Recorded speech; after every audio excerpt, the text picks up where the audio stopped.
Shit. 5 years ago, I thought this program was gonna bring me stable income. I thought that if I mastered this, I was gonna be good and my family was gonna be good. I'm gonna have, probably not be a millionaire, but I thought I was gonna have some stable income by maybe the 3rd or 4th year. And 5 years later, I'm here to tell my older self, no, bro, you're not gonna have no stable income. And here's why I think I failed at making music production work. What I've learned is that music is not, to be successful in music, it's not about being the best at making beats, at making music. It's about being the best known. So really it all boils down to marketing. Marketing is like 90% of it, and then being good at music is like the other 10. So this applies to you if you're an engineer, if you're a music producer, or if you're an artist. And so one of the things that I've talked about, and I've probably said this a bunch of times, I'm a shy person. I don't really like social interaction. I don't really like putting myself in situations where I have to be with strangers. I have to talk to just random people that I've never met. I can't say I hate. I heavily dislike having to break the ice with people that I meet, because every person that I've met, it's always been like a rough like wall to break when I first meet them. But once that's broken, I'm grateful for actually being able to get through it, because the person's actually cool. They bring value to my life, and then I can bring value to their to their life. Maybe some opportunity comes from the friendship. We both benefit each other, and so on. The breaking the ice has like been one of the most difficult things for me. And to tie this back to music, the music industry is a cooperative sport. Not a sport. I don't know why I said sport. I guess you could call it like a sport, but it's almost like you're playing basketball, soccer, or all of that. There's so many pairs of hands that are working on one piece of art, which is like a song. It could be somebody's produced, maybe 3 producers on one song. You got the artist, maybe it has a feature, so that's another artist. Then it has the person who recorded it, the recording engineer. Then you have the mixing engineer. Then you have the mastering engineer. And then after that, it gets handed off, and then there's even more hands involved.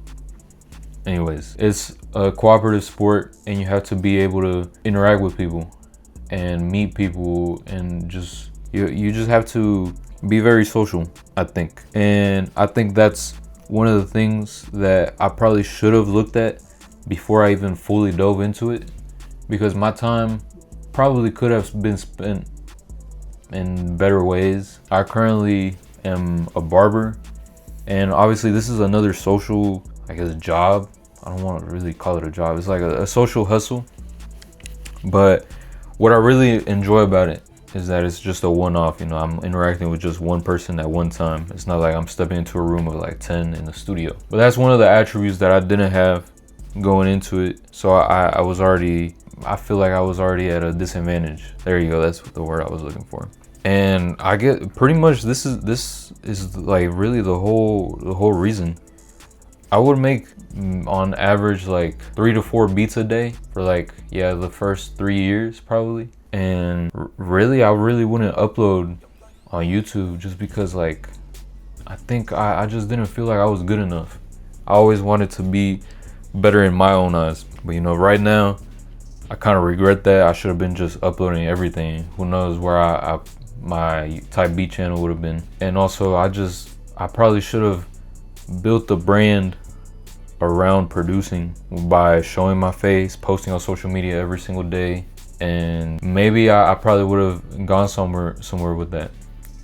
And the thing is, it's never over until you fully quit. I'm not quitting producing. I still make beats. I've made beats in the past 2 days. I still enjoy it. I just don't take it as seriously because I'm 23 right now. I need to get my money up, bro. This is not bringing me no money. On my distrokid, I haven't received not more than $1,000. in the past 5 years since I've started putting out music with my artist friends. Let that sink. Another reason why I think I failed, and I'm only saying that I failed just for the clips. So don't get it fucked up. I didn't fail. You only fail when you quit. I haven't quit. Another reason I think I failed is because the artist friends that I was working with, the one that I feel like had the most potential with actually blowing up, because he's the opposite. He can actually go out there and talk to fucking crackheads, like, if he wanted to. He would be interacting with Summers. He's been to Autumn's apartment. Like, I don't know if y'all know these artists. These are like popular underground artists, plug and B artists. But since he lived in Houston, he would interact with a lot of people that would come in and do shows, DC the Don, artists like that, of that caliber. Really, all my beats at that time, pretty much these whole 5 years have gone to like pretty much him and another friend. And I feel like he was trying to go with like a mysterious image, in which meant not dropping as often. Like, bro would drop one project a year. Like, only big artists do that. If you're an upcoming artist, you should be uploading songs, EPs every single month, because the internet moves fast. Like, and if you can't like catch the wave, like, it's never gonna happen if you don't keep dropping and promoting anything. So he would be stubborn and not really drop music. I would be stubborn and I wouldn't make content around my music, or even send out beats, because I really didn't think the artist would actually like them. I should have been sending them out the whole time. I'd never know where that could have gone. Like, an artist I really dream of working with is like K-Suave. And K-Suave would post his email, post like a new email every like 2 months, I guess. As I send beats to this email. And I'd be like, bro, should I even bother? Because there's too many other producers sending beats. My beats, I don't even think they sound good enough for him to hop on them. Pretty much filling my head with doubts. And so with that combined, like, we were kind of destined to fail, to be honest with you. Like I've said, this is like a marketing game, bro. You have to keep yourself in front of people's eyes if you want to be successful in the music industry. And that's just something that I pretty much didn't really understand at the time, because I'm 23 right now. I'm gonna turn 24 this year. Oh my god, 24. Oh shit. Anyways, turning 24 this year, so that's probably, I was 18, 19.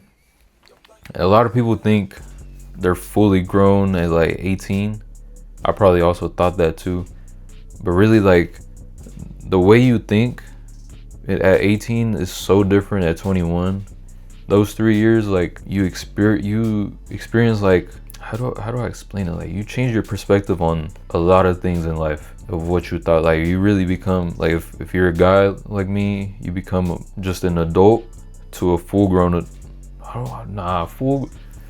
Full grown is like, I feel like 28 and up. I feel like once you're 28 and up, like, you're really a full grown ass man. Like, I still feel young at 24. So what could I really even say? Like, at 18, you're just an adult. At 21, you're like a seasoned adult. Let's just put it at that. You know, you experience life a little bit more without all of the childishness in high school and the guidance that they give you in high school. You experience life without that, without the training wheels. There you go. Where was I at? I'm low-key rambling on. So my perspective has definitely changed from when I first hopped into the music game. And so, yeah, we were destined to fail from that. I don't think my skill really was any other reason.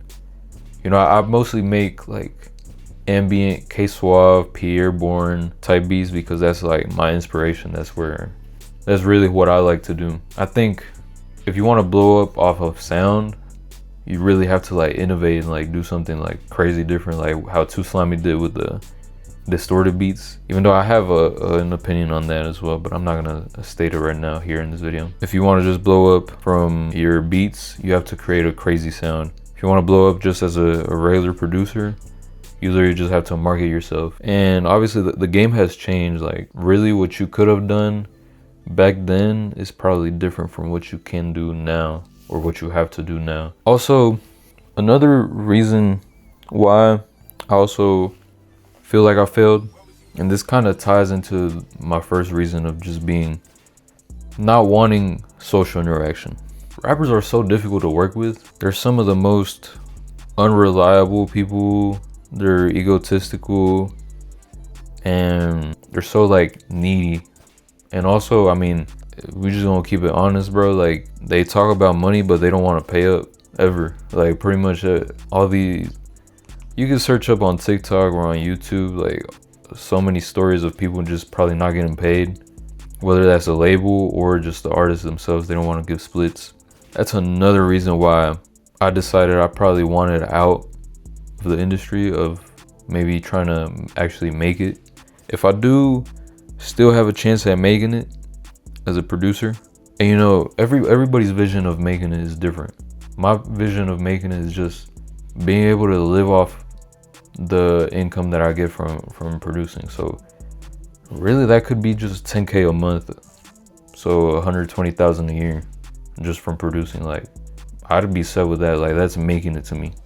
You know, other people are like, I want to be like Southside and make, how much does Southside make? Probably he probably makes like $2 million a year from all his production that he's done with Future in the past, and then all the new shit he's probably doing, label deals, making beats up front, and then if he does sell beats, he has income from that, or also just promotion deals on his Instagram page.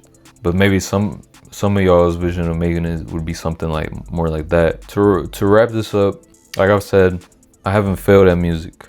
I don't think I failed. I just kind of maybe burnt out on it. I just can't keep doing it. I can't keep prioritizing it if it's not bringing me in no money, because I dropped out of college because I hated college.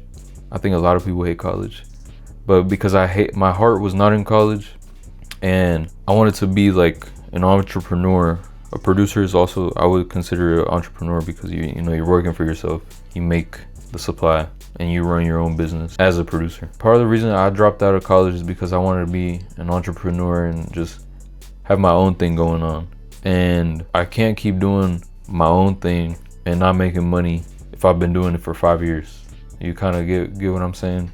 I wholeheartedly understand that that's just part of the game. Like you really don't know when your moment comes. Like you could be working hard at producing, promoting yourself, doing all this shit for like 8 years, and you still don't see anything. But at the 9th year, that's when you finally make your income, you blow up, you have all these calls from labels, all that shit.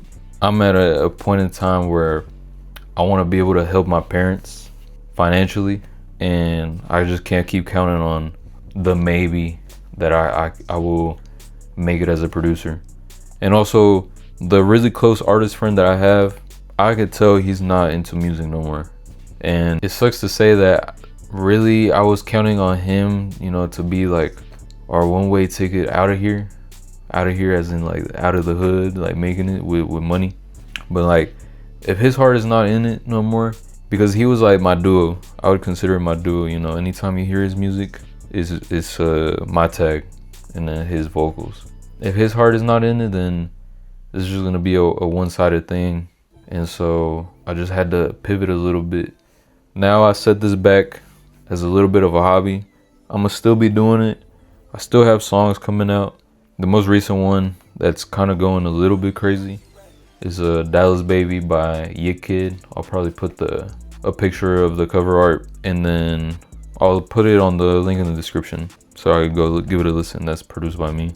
And I am working a little bit with him. I'm trying to school him. He's a young kid. He just graduated high school, so he has a fire under him, and like, you know, he has what my other friend used to have for music, except yicckidd, he's actually like more, what do you call it, like he's actually taking like action.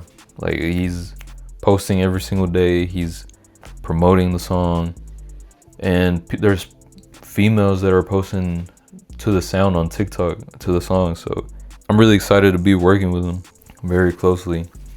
But that's not to say like it's still not making me no money, bro.